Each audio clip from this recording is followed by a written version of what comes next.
This is your girl Yannick Taylor, aka Priestess, hostess of Conversations with the Priestess. Here's a preview of what you may hear on Conversations with the Priestess. We weren't meant for monogamy, let's be honest. Like, we have needs, let's be real. And communicating that, what you want, what you don't want, what sets up. Now this drink is brown, because I learned something. Since I'm older, I can't do brown liquor anymore. Also, I noticed since I started on hormone replacement therapy, HRT, in 2015, me and certain liquors don't match well. I don't know whether... And I recognize that a lot of men love to be dominated by women. And that's because men are seen as these leaders, as this big alpha male dominant being. And because they're put on this pedestal of being leaders, sometimes they want to be submissive. Back when I cosplayed a Butch Queen in South Carolina around 2011, I was on Craigslist. This is when Craigslist was bumping and before they had gotten rid of the personal section. I hope you enjoyed that preview.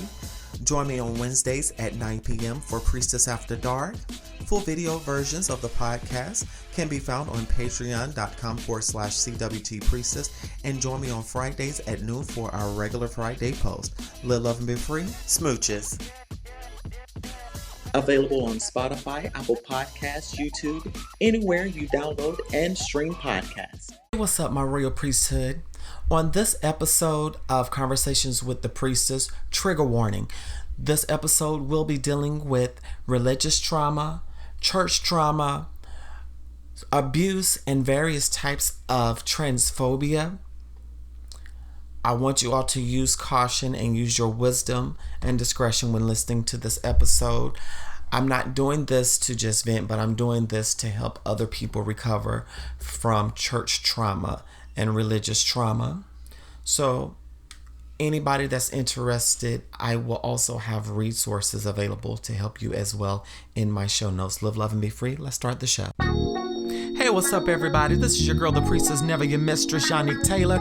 Honey, here's another episode of Conversations with the Priestess. So get your libations and get your ancestors and sit down and have a conversation with your girl.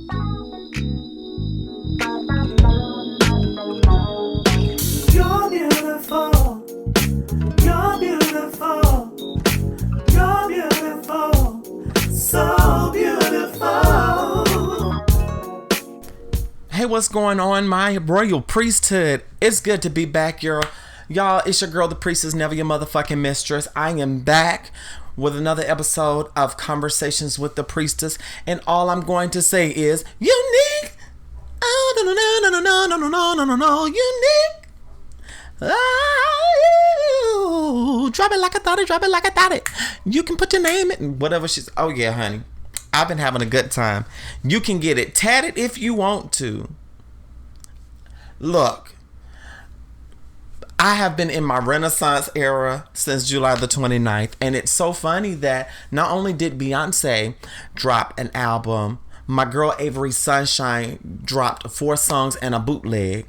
And her song Lucky, it is fucking awesome. I love me some Avery Sunshine. She says, "You'll never find a woman like me. I'm not the only one here who's lucky, yeah." Honey, homegirl ate that song. Beyonce is eating Renaissance. And of course, Meg Thee Stallion dropped her project. I'm going to take a listen at that and give my thoughts on it. I haven't listened to Nicki Minaj. I'm not a barb. I'm sorry. So my musical tastes have just been on the wave that I want to be on right now. And just yesterday, the day before I recorded this podcast, I actually listened to Kendrick Lamar's most recent album, Mr. Morales and the Big Steppers. Mr. Morale and the Big Steppers.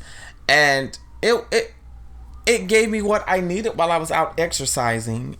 And of course, with the Renaissance, it is speaking a lot to me as a black girl, as a queer black girl, and as a church girl. I'm sure many of you all heard about the controversy that this Kojic bishop, Bishop Wooden, and the Pace sisters came against the Clark sister herself, none other than Twinkie Clark. We know her from her hits "You Brought the Sunshine," "I'm Looking for a Miracle," "Is My Living in Vain?" Her most recent project with her sisters, the Clark sisters, "The Return," which we got great reviews on. And what happened? Beyonce sampled Twinkie Clark's hit "Center of Thy Will." This is a great song, and Beyonce weaves this into her song. And it's about, for me, the liberation of black women being able to be free and away from the patriarchal, misogynistic bullshit. Well, here comes this bishop, and if you know anything about Twinkie and the Clark sisters and Carew Records, Twinkie is with Carew Records, if I'm not mistaken, y'all send me corrections. And that's actually who did the Clark sisters' last project, did Karen's projects, did Kiki's projects. Everybody's under this umbrella. And Lady Karen Clark Sheard and Bishop J. Drew Sheard is a part of this whole, they own this thing. Well, and their son J. Drew and Kiara Sheard Kelly. So all of this to say that this bishop had the audacity to throw shade not only on Twinkie, calling her an abomination, saying that she sold her soul to the devil, as well as Bishop Sheard and all of the musicians tied to that, for Twinkie basically making coin and doing what it doggone does on the song. And Beyonce and their team and her team, they all got together and said, cool, you can use the sample. Twinkie got coin. She's in Aruba. She's written 3 new songs. And here y'all here arguing about her making her coin and letting a secular artist sample that. And it's funny because they say nothing to the male gospel artists that sample R&B. Let's talk about the fact that gospel has been taking things from R&B and making it gospel songs and spiritual songs for decades. They did this even with the Caravans, with the song "He Changed Me," with the song "You're All I Need to Get by."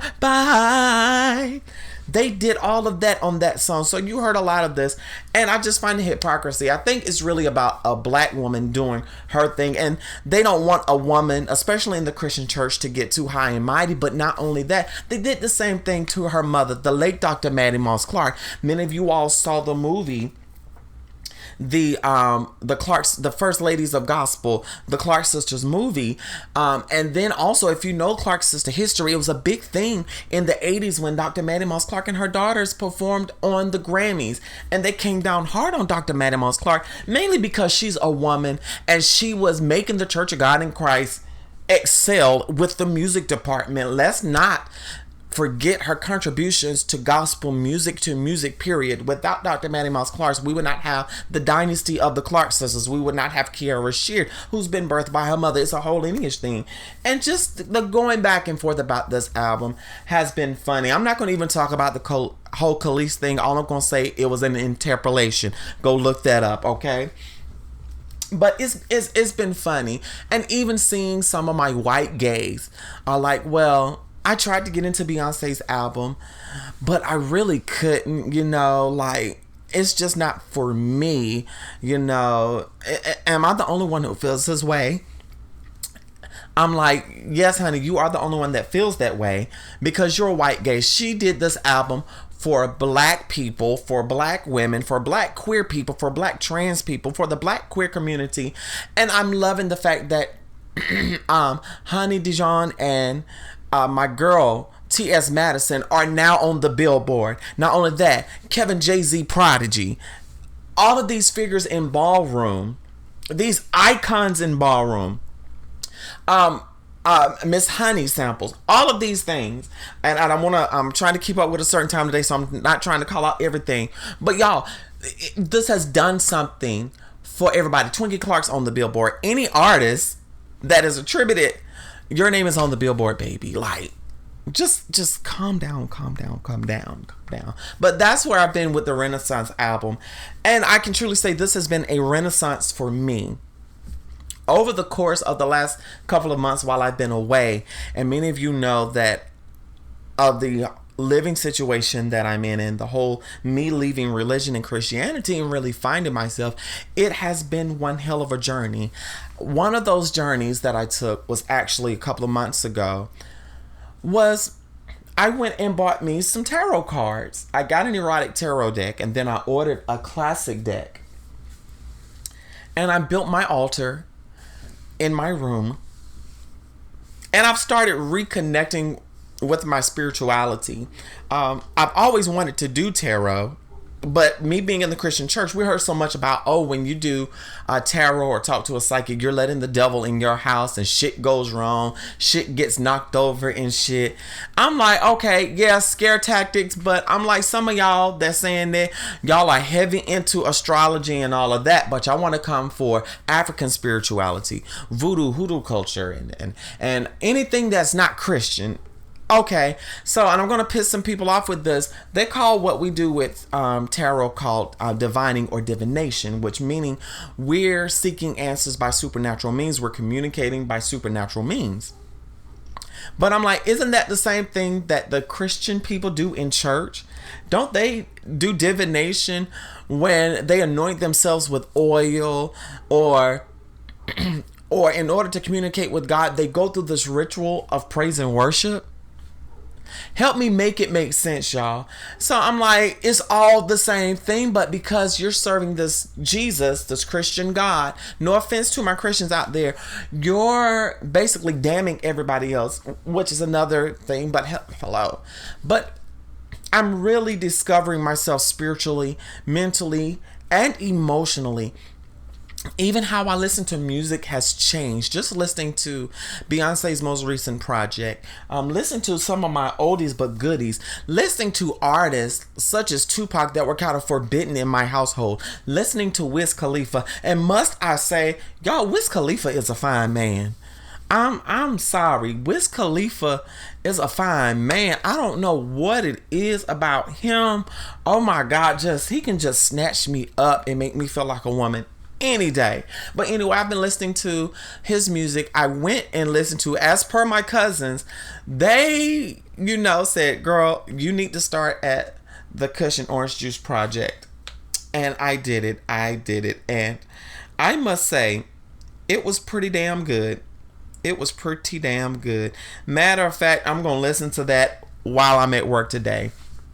And I'm so grateful because now, yes, I am employed now. I'm back working from home. Many of you all remember when I first started podcasting with Black Trans and Beautiful, I was actually working from home. Then I would do my podcast episode and edit it on my lunch break. So with me working now, it's been chaotic in trying to find a routine.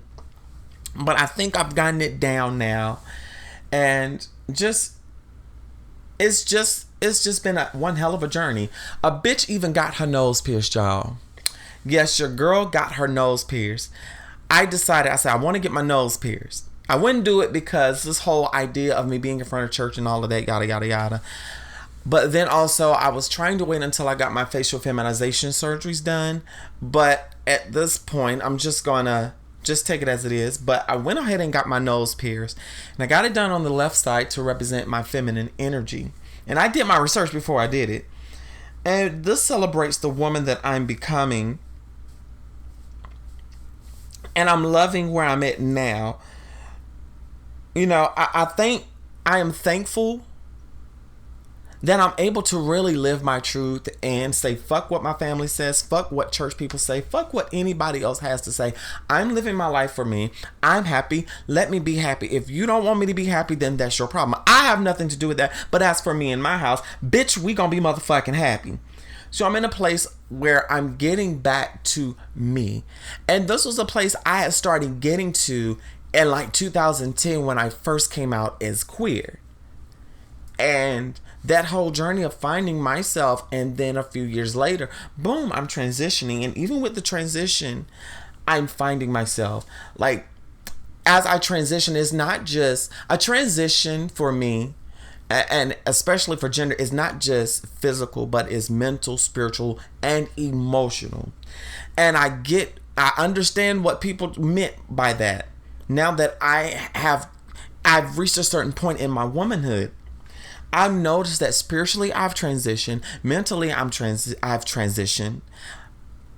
Even my circle of friends has changed. So many people that I held on dearly to, we're not in the same space anymore. And it hurts when you have to let people go. But I'm grateful for being allowed to let people go. Because some people, they don't need to be in your life. Some people, they don't need to be a part of your life. And even with all of the shifting and changes that are happening, I want people that can really go the distance with me, and that's really about something. I don't want people that have their own hidden agenda. It's time out for that. And I've learned so much from being in religion. I've learned that Christian ministry is very cutthroat, very controlling. And right now I'm in a place of healing from religious trauma, church hurt, and church trauma. So thank y'all for allowing me to use my platform to get that off of my chest. Yes, I'm going to have some other things for you all. I have a lot of things for you all. I have some things that I'm doing on YouTube. And so just stay tuned to my Twitter for that. That's twitter.com/Yannick T Music for my music stuff. And for the podcast, twitter.com/CWT Priestess. I'm going to take a quick break. Here are some church announcements and some things that you can do to help us keep this show going. Y'all live, love, and be free from the priestess. Smooches. I'll be right back. Hey there, my royal priesthood. I want to say thank you for your love and support of Conversations with the Priestess. Here are some church announcements. This podcast will be posting bi-weekly. Yes, every other week I'm bringing you an episode. I'm doing this to kind of give myself a little bit of a break in between recordings, and I have other things going on. But please keep up with me because I will be bringing forth content on YouTube, which is Conversations with the Priestess.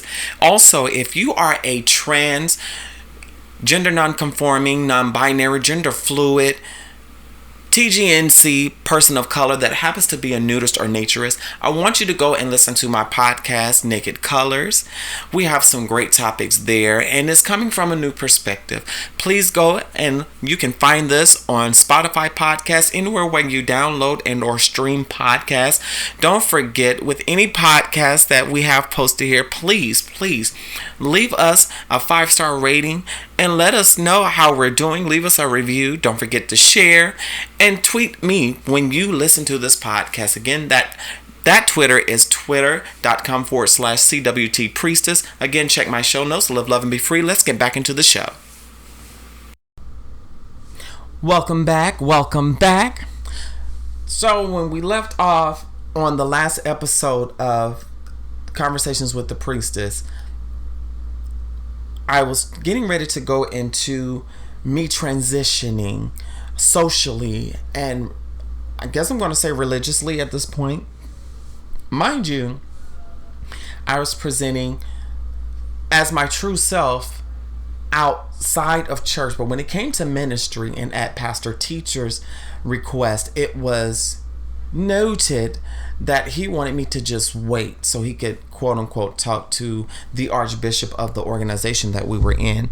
However, that conversation never happened.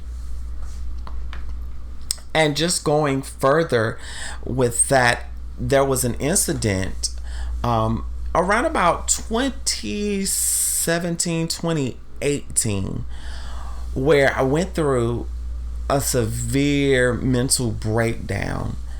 And on top of that, I had kind of backed up from doing things with ministry, and I let it be known that, look, I need to focus on me. And the pastor actually sat me down, quote unquote, and that's something that they do in the Christian church. A lot of times when someone aka sins or does something that goes against Christianity or what they want, or either when the pastor feels like people aren't doing things according to how he or she feels that it's done and everything is just wrong, and it's basically an ego trip in the Christian church, in my opinion. That's just my thoughts. However, with me and the transition, that had a lot to do with me being sat down. However, this time around, I said, you know what? I'm going to make a decision for me. And it was at this point that Bishop Poseidon and one of his members decided, not decided, but they kept asking me, when are you going to start, being yourself in church? When are you going to, we want you to embrace you. I said, well, me and Pastor had talked about it. We're waiting for a conversation with the Archbishop. And I thought about it. I said, really and truly, this does not warrant a conversation with the Archbishop because, number one, it's none of his business. This is my business, my transition, my life. This has nothing to do with anybody else at this point. This is my life, my well-being. So much to do. I thought about it. And during this time, I had to stop dealing with Bishop Poseidon on a sexual level. I started just living my life, and I said, you know what, I'm not going to entertain him because, number one, that was wrong because he is my pastor. He is my leader. And that had no business happening, but I wasn't looking at the fact until after the fact that he was indeed using his power of influence to kind of get to me sexually, in a sense, basically some predator narcissistic type shit. But anyway, he and his member encouraged me to dress out. We talked to Pastor Teacher and we had a conversation, and Pastor Teacher said, is this what you want to do? Yes. So praise and worship went good this particular Sunday, and they asked me again, when was I going to be myself? And they call it dressing out, not realizing that this is a part of who I am. I'm about to be my true self. I'm about to really live in my truth at this point in my transition. Let me walk fully in my transition and in my womanhood. So this particular Sunday, it was a September Sunday, I finally wore what I wanted to wear. I wore a nice dress with a green jacket and some nice heels, and I had a short Grace Jones-esque type haircut, and I wore this to church. Wore it to church. There were no issues, no problems. I got up there, I did praise and worship, and I gave it all that I had during praise and worship. I really didn't have a choice but to give it all that I had, because I felt that I was in a place to where I'm finally free. I'm living in my truth, and everything is coming full circle. Got up there, and it was wild that Sunday because we had guests. Bishop Poseidon's church family from another state came to hear us preach. He called them his aunt and uncle, and they had met me the previous day. I didn't know anyone was going to be at Bishop Poseidon's house. And what happened, we would have leadership at Bishop Poseidon's house. And some of those times, myself and one of the other adjutants, we would spend the night at his house after we had dinner and just talking and partaking in cannabis, because I'm a cannabis girl. And then sometimes it would just be myself spending the night, and that's when things would happen between Bishop Poseidon and I. Well, before this point in time where I'm singing praise and worship as the woman I am, of course, me and this man had not interacted in quite some time, and I meant it to be that way. But that Sunday, he came up to me, he complimented me and enjoyed the praise and worship. And I went on about my business. But it was crazy because before we left service, after I finished praise and worship and God moved, the bishop gets up. My pastor never said anything until until after this grand announcement. Bishop Poseidon gets up and makes this big speech about me having a new beginning, and he had me run to the back door, dance, and turn around 3 times or some shit like that. I can't even remember. But he made this grand announcement saying that we support you, we got you, we fighting with you, somebody mess with you, we got them, all these wonderful things. And I felt that this was going to be something that was real and true. However, because at this time, Bishop Poseidon and my pastor were having a nasty falling out. Basically, it was a clashing of the egos because ministry wasn't running this way and one wanted to run this way, and it was a whole big to-do about money. You know, the typical church drama. Y'all seen Greenleaf. Y'all seen all these church shows that's been on BET. Y'all know, and if you be in the black church, you know what kind of mess I'm talking about. Hell, we seen the Churchill documentary, whatever the name it was called. So, Hillsong documentary. But anyway, that next week, Bishop Poseidon and I are attending a service where our jurisdictional bishop is preaching. And for some reason, it was just myself and Bishop Poseidon going. My pastor didn't go for some reason. I don't know what was the issue, but I ended up going with Bishop Poseidon. And at this point, I was no longer dealing with him on a sexual level. Yes, since I started being myself fully in ministry and I transitioned religiously, so to speak, he was still trying to slide in my DMs, but I just took it as a thank you and I moved on. And so, thankfully, we stopped texting for a time period like that, and it was just only ministry. Mind you, again, we were meeting at his house for our leadership class. So we hadn't had leadership class in quite some time at this point, and we're at the service, and I kept asking, did anyone call this jurisdictional bishop and let him know, look, yo, I have a member that's trans, she's presenting as herself, is she gonna be okay? You know, and this is after this big grand statement. Well, I did praise and worship that morning, and we went to the service. I get to the service. I danced and did my own thing. And when I leave service, one of the church mothers pulled me to the side and asked me, she said, hey, how are you? I'm good. She said, is everything okay? You behaving? I said, yes. She said, we gonna talk soon. And she and I had a conversation. She was caught off guard. And she didn't realize it, that I was trans because she had seen me presenting as something other than who I was. And we had a conversation, and the last time I spoke with her, everything was on good terms. However, I get home that night, I'm streaming on my live streaming app, and I get a phone call from my pastor, from Pastor Teacher, and he says, Yanni, we had a phone call to come through. I'm like, what is it? I'm thinking somebody done found my OnlyFans or something, or somebody done found something about me. No, apparently someone made a call to the Archbishop about me being trans and serving. Mind you, I don't know who made the phone call yet.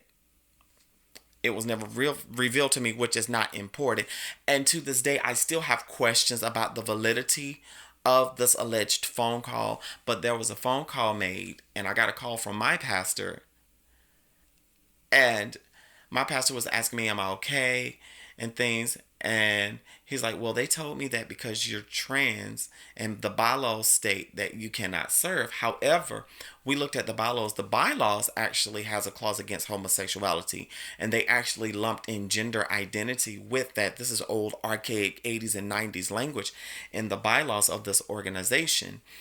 And needless to say, I could no longer serve.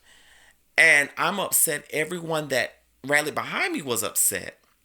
But I get a phone call from Bishop Poseidon, and this motherfucker has the audacity to ask me, well, what did God say about your transition? I'm like, what? And I was so confused. And I just gave some bullshit answer. I said, well, everything is fine. You know, God just told me to live in my truth and be happy. They were looking for some profound, sweet answer. And this also started me pulling away from the church at this point, from Christianity and religion. At this point, the chef and the prophet, Don Prophet, they have been hanging together at this point. And they were rallying around me. We had been connected when the prophet came back into town at the request of my pastor teacher. The chef and the prophet, they were helping me with the praise and worship team, helping the ministry out. And we had sort of started hanging together, but I really wasn't really trying to hang out with other cis men at this time because, look, I just dealt with a bishop that was handling me a certain way, and I didn't know how to process all of this. Mind you, I'm in therapy and my mind is so out of whack. My anxiety is on 10 because the pastors of that church kept calling me every 5 minutes, even before service, for stupid stuff, which commonly happens when you're an elder in the Christian church. They treat it as you're their little minion. And what was so fucked up, they had church anniversary coming up. And the pastor ends up leaving the organization after this point. But what was fucked up was, okay, I'm told that I cannot serve anymore. That next Sunday, which was crazy, was Pastor Teacher's beginning of his anniversary celebration for the month. And of course I wasn't able to do praise and worship, which sucked. And I got an apology, and there was this big back and forth with the jurisdictional bishop and my pastor. However, I got an apology from the jurisdictional bishop, but no one asked to see if I was okay or anything. And the sad part, in this organization, I wasn't the only transgender, non-gender conforming, non-binary person, TGNC person, that had been victimized by leadership in this position. And then what was so crazy, I didn't even get a chance to talk to the archbishop, nor did I get a chance to really talk to anybody about how I felt, about my contributions to the ministry. And I felt like, so I was good enough to serve y'all in one body, but because it goes against, quote unquote, God, which God loves us all regardless, y'all not showing me the same love that you preach about. And I was agitated because during this time we were still preparing for my pastor's appreciation and Founders Day to celebrate the church. And instead of calling it church anniversary, he changed it to Founders Day for some odd reason. And during this time, he still allowed the bishop that told me I could not serve because of my transness to come and preach. And in order for me to attend the service, I had to dress in a way that wasn't too feminine. It could be androgynous, but not as my true self. And it's funny because a few years ago, the same pastor got upset with me and sat me down and told people not to call me what I desired to be called, nor address me as the pronouns that I preferred to, because I'm not walking in my true identity. I needed to heal. This was the thing that he said. This is what my pastor said. My former pastor said. He said, I'm not calling you Yannick anymore. I'm not calling you she or her, because you need to heal first. I'm going to identify what's here. And I felt so eviscerated. And he had other ministers in the church doing this. However, the ones that really care said, I'm still going to call you Yannick and she and her, because that's disrespectful. I have since had people come and apologize to me for how I was treated. And going back to 2021, October 2021, this pastor teacher, basically made me dress androgynous to attend his appreciation service. And in hindsight, I did it just to keep peace, because at this point I'm tired. I didn't really have time to process my thoughts or think, because I had the prophet in my ear, I had the chef in my ear, I had pastor teacher in my ear, thinking that they were helping me, but they were basically just playing mind games with me. So not only did he have me dress androgynous, pastor teacher, in the church that we were in, it has a balcony. He said, well, he told me the day before, he said, I want you to go up there and record from the balcony. And I thought it was rather odd. I'm thinking, well, maybe because it's going to be so many people, it wouldn't be, wise for me to record on the floor. But I'm like, oh, I get it. You're wanting to hide me away because I'm like your dirty little secret. And I realized now he basically wanted me to dress androgynous, and he basically put me in the balcony to hide me away and gave me the task of recording service so I would be out of the way, because my transness was an embarrassment to him. And because during this whole time period, he never once defended me. He never once, like, he didn't do anything. He didn't do anything to protect me. It was like, instead of allowing me to speak up for myself, instead of defending me and having me say, no, I'm not going to let you treat my member any kind of way. You know what, Bishop, I know we had you to come preach, but you know what, since this is going on and since my member can't serve, we're going to get someone else his, don't worry about the money back. You know, we're going to go by other means because I want my member to be herself. No, pastor teacher did not do that. It was more so, do this so I can appease these people and still look good. So when I leave, I won't look bad. Like, fool, either way you gonna leave, they gonna talk about you anyway. And I just felt that it was a lot of stuff that was done to make it look good. And it really hurt me. It really hurt me to my core. And shortly thereafter that, Bishop Poseidon and pastor teacher finally fell out. And this turned out to be a whole spectacle. And in comes the chef and Don Prophet. Again, I met the chef at another church that I worked as musical director. I had been knowing Don Prophet for years when I first met him in like 2007, when I came up here to see my then pastor and visit before I moved up here. And I had been knowing this man and having so much respect for him. He was calling out the bad behavior and, you know, being of help to me, or so I thought. And during this whole situation, it was a lot of quarreling between not only Don Prophet and pastor teacher, but Bishop Poseidon and the Don Prophet over the running of the ministry, because Don Prophet was supposed to be helping us rebuild the ministry and all of this, but it couldn't really be built because there was too much drama going on. But through all of this, I never once felt defeated. I felt defeated and unwanted. And during this time, I started migrating from the church. And my pastor started having me go to different churches, and I really didn't want to go. Didn't really feel like going to church and dealing with all of the mess and chaos. So I wasn't going to church for a couple of weeks. And I started going to church with pastor teacher for a couple of weeks, and then it got on my nerves because I felt that I was a spectacle, that he was leading these introductions with me involved as the trans member, I'm like, can y'all just let me tell y'all what to call me? Let me do this myself.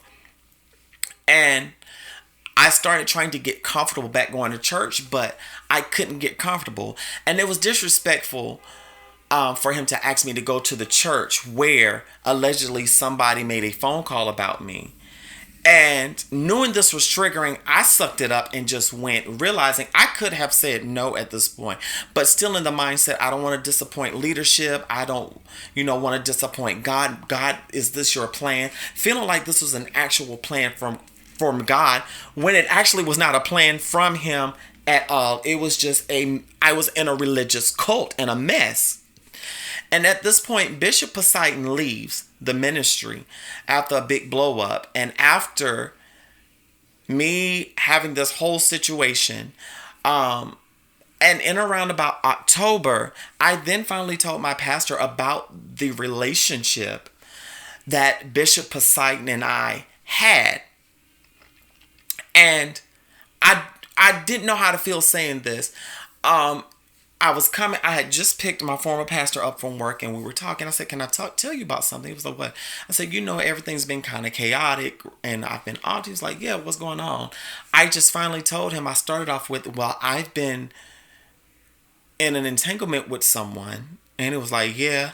I said, I'm gonna be honest with you. I said, I don't know how you're gonna take this or how you're gonna react, but I got to get this off my chest. Me and Bishop Poseidon had been in an entanglement, and we had a sexual relationship. And he reacted, was like, wait a minute. Y'all been having sex? And he was like, oh, and he was like, pastor teacher was like, oh my gosh, I am so sorry. Why didn't you tell me earlier? I'm like, I didn't know how to tell you because we were always told you didn't sleep with leadership and stuff like that. But I didn't know how to come out and tell you because in my mind, I was more so fearing him as a leader. And he was like, no, that is not cool because your leader is taking advantage of you. You're supposed to be leader took advantage of you. So the next week I discussed this in therapy. The whole time, as I'm telling him this, he's already calling the jurisdictional bishop at this time and making other phone calls. And it turned into a big thing. Come to find out that I wasn't the only person in the ministry that he was messing around with. And come to find out, he had been other places and did the same things in other cities. And then there was a situation where I did make a video about it, and it's since been taken down because I'm like, I wasn't vindicated, so I'm speaking out about what happened. And of course, fingers were pointed as to who made the phone call. The chef and Don Prophet were here for all of it. And I'm like, oh my God, like, this is a jacked up situation. And this is where I really started cleaving to the chef and the prophet as far as a cohesive unit for support. And this is where it's going to get heavy. So I'm going to save that for next week. Thank you all again. This is the end of Diary of a Church Girl. I have some more things I'm going to share with you. Let's take a quick breather and I'll be right back. Hey, what's up, family? Thank you again for tuning into Conversations with the Priestess. I want to give you an announcement from one of our sponsors. This particular sponsor believes in elevation through visibility for our trans community. Who am I talking about? None other than Visble T, Visible Truth 365. This organization, which is Philly-based, is a grassroots organization dedicated to elevation through the visibility of trans persons of color, TGNC, with a focus on transmasculine individuals. If you are in the Philadelphia area and you need assistance, please contact me, your girl, the priestess. I'm the executive director of Visble T 365, and also, our executive director is AJ Scruggs. You can follow us on Instagram, Visble T 365, and on Facebook, Visble T 365. Reach out to me directly. You can find me on all platforms, Yannick Taylor, and we'll be happy to serve you. The show notes will include links to where you can find Visble T 365. Live, love, and be free. Thanks again. Love you, the priestess. Before we end the show, I want to make it a light note since we just discussed some trauma there. But I want to say again, thank you for your love and support of this lovely podcast. I will never stop saying thank you. But this is something I really wanted to share with you all. So I did something for me over the past weekend. I indulged and went to the Alamo Drafthouse here in DC. And I went to see the new Jordan Peele movie, Nope, starring Daniel Kaluuya and Keke Palmer, which is, it is a great film. I had my rocks off. I got my rocks off with that one, honey. That hit the spot. I'm telling y'all need to see this movie. It is everything that you need and more. I don't care what other people said. See it for yourself. And I thoroughly enjoyed it. But this was a time for me to get away for myself, and I wasn't able to see my boo thing for the weekend because we've both been busy. And I decided I was going to take myself out and just have a little fun. So I went out, took myself out and booked the movie ticket and said I'm going to go see Nope. And this is my first time going to the Alamo Drafthouse or a theater like it. So I thought, what the hey, let's try something new. And it's not that I don't get out much or anything, but here lately, because of life situations, going out has not been a major focus, and I haven't had the finances to do so or the time as I wanted to, because lately I've been focused on working, and because of the situation I was in with church people, a lot of my time had been monopolized. And then I didn't feel like going out because I really didn't have the money, and I was going through a lot. So now I'm in a place to actually do that and discover stuff. So I've had a great time. I'm thinking about this weekend actually going to a nudist resort here in Maryland and visiting there. I want to see what the weather is doing first. because I don't want the weather to come get me. I'm really at a point of exploring myself and just having fun for a change. And I'm absolutely loving the things that I'm able to do now. Like, I'm really getting back to me, even writing music. I've been writing music and writing songs, and it has just given me life throughout what I'm able to do.